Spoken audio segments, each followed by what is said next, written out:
5 ধরনের pendulum wait আছে। এই 5টা ওয়েট আমাদের জানতে হবে যে এ কত, বি কত, সি কত, আপনাদের মধ্যে লেখা আছে, তাই না? সবসময় আমরা চেষ্টা করবো যে পেন্ডুলাম ওয়েটটা ফেব্রিকের স্ট্যান্ডের সাথে যে রিলেটেড হয়, যেন আপনার ধরেন এই ফেব্রিকের যদি 17 বা 18 নিউটনে ছিঁড়ে, তাহলে সেক্ষেত্রে আমাদের কোন পেন্ডুলাম ওয়েটটা দিতে হবে? 32 নিউটনটা দিলে পারফেক্ট হবে। আর যদি এটা 8 দেয়, তাহলে আমাদের দরকার হচ্ছে বা 17-18 নিউটন দরকার, কিন্তু আমরা দিলাম 8, তাহলে তো শিখতে পারবে না। তখন আমরা আবার পেন্ডুলাম ওয়েট টেস্ট করবো। তো এখানে হচ্ছে আমাদের পেন্ডুলাম ওয়েট সিটা আমরা সিলেক্ট করে দিচ্ছি। এখানে হচ্ছে সিটা দেওয়া আছে 32 নিউটন দেওয়া আছে। যেহেতু এটা স্ট্যান্ড 17-18-এর ভিতরে থাকে, তাহলে 32টাই পারফেক্ট। তো তারপরে হচ্ছে সিটাকে সিলেক্ট করে দিলাম, সিলেক্ট ফ্লাই। এটা যদি আমরা একটা টেস্ট করি, তাহলে ফ্লাই 1, এর সাথে 2টা করলেও ফ্লাই 2। আমরা একটা করে টেস্ট করবো, সিলেক্ট ফ্লাই 1। তারপরে হচ্ছে সিলেক্ট ইউনিট, আমরা কোন এককে মানটা নিব সেই এককটা আমরা এখানে সেট করতে পারবো। এখানে অনেকগুলো একক দেওয়া আছে, পাউন্ড, আউন্স, কেজি, গ্রাম, নিউটন, সেন্টিনিউটন আছে। তো নিউটনটা আমরা দিয়ে দেবো। তারপরে সিলেক্ট মেজারিং রেঞ্জ, এখানে একটা রেঞ্জ আমাদেরকে সিলেক্ট করে দিতে হবে। এখন ফেব্রিক যখন আমাদের টেস্ট করা হয়ে যাবে, তখন মেশিন বলবে রেঞ্জ ওকে। যদি মেশিন বলে রেঞ্জ ওকে, তাহলে আমাদের যে রেঞ্জটা দিব সেটা ঠিক আছে। আর যদি মেশিন বলে যে রেঞ্জ এক্সিটেড, তাহলে আমাদের রেঞ্জের সাথে রেঞ্জের বাইরে চলে গেছে, তখন এক্সিটেড হয়ে যাবে। তখন রেঞ্জ যখন এক্সিটেড হয়ে যাবে, তখন আমাদেরকে রেঞ্জ চেঞ্জ করতে হবে। ঠিক আছে? এই রেঞ্জের ব্যাপারটা হচ্ছে কিভাবে আমরা মানে বুঝবো যে একটা ফেব্রিকের জন্য 20 থেকে 80 যে হবে, হ্যাঁ, এটা এর কিভাবে রেঞ্জের ভিতরে যদি স্ট্যান্ডটা পায়, তাহলে রেঞ্জ ঠিক আছে। এটা দিয়ে আসলে কি মিন করতেছে, রেঞ্জ আসলে কি মিন করতেছে ওরা?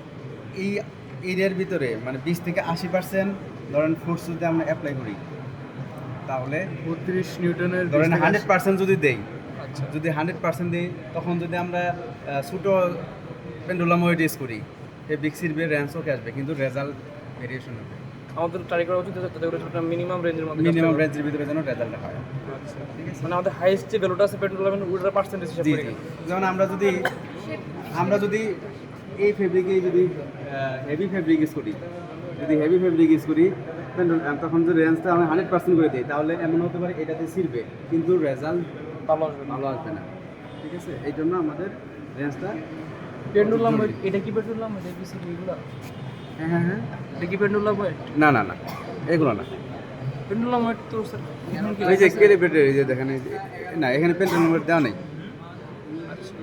তাই আমরা 20 থেকে 80% আমরা রাখি। এখানে দেওয়া আছে কি আপনাদের? পেন্ডুলাম কি দেওয়া আছে রে?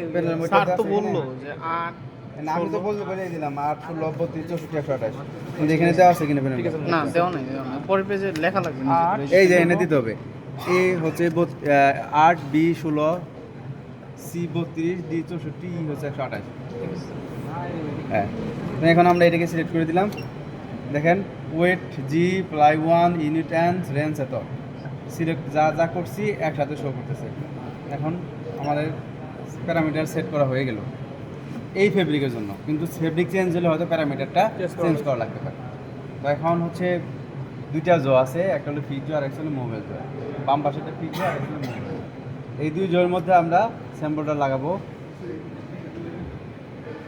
এটা হচ্ছে জো ক্লাম্প। ঠিক আছে? এই ক্লাম্প দিয়ে আমরা যদি প্রেস করি নিচে, তাহলে এই জটটা, এই যে দেখেন আটকে দিচ্ছে, এটাও ঠিক এরকম বসে দিতে হবে। তো আমাদের খেয়াল করতে হবে যে আমরা যে এখানে কাটবো, সেটা যেন এই রেঞ্জ এর ভিতরে থাকে, কাটার ভিতরে থাকে। তো এখন আমাদের কি হবে, এটা হচ্ছে নাইফের হ্যান্ডেল। এটা যদি নিচের দিকে প্রেস করি, তাহলে দেখেন এই যে কেটে গেল না এখানে। এটা হচ্ছে 20 মিলিমিটার এরিয়া কাটলো, 20 মিলিমিটার এরিয়া নাইফ দিয়ে কেটে দিলাম। এখন স্টার্ট টেস্টে যাওয়ার পর দেখেন এখানে 2টা গ্রিন বাটন আছে, এই যে একটা প্রেস করলে সিঙ্গেলভাবে কোনো কাজ করে না। যখন 2টা একসাথে প্রেস করবো, তখন এই যে দেখেন পেন্ডুলামটাকে ধরে রাখছে একটা নাট, এই যে এই দিকে যা আমাদের হেল্প তো লাগবে। এই যে পেন্ডুলামটাকে ধরে রাখছে, এই নাটটা পেন্ডুলামটাকে ধরে রাখছে, এটা আর্থিং হয়। তো এখন যখন আমরা 2টা একসাথে প্রেস করবো, তখন নাটটা ভিতরে চলে যাবে, তখন এটা আনসাপোর্টেড হয়ে যাবে না, আনসাপোর্টেড এটা নিচে নেমে যাবে। এই দেখেন,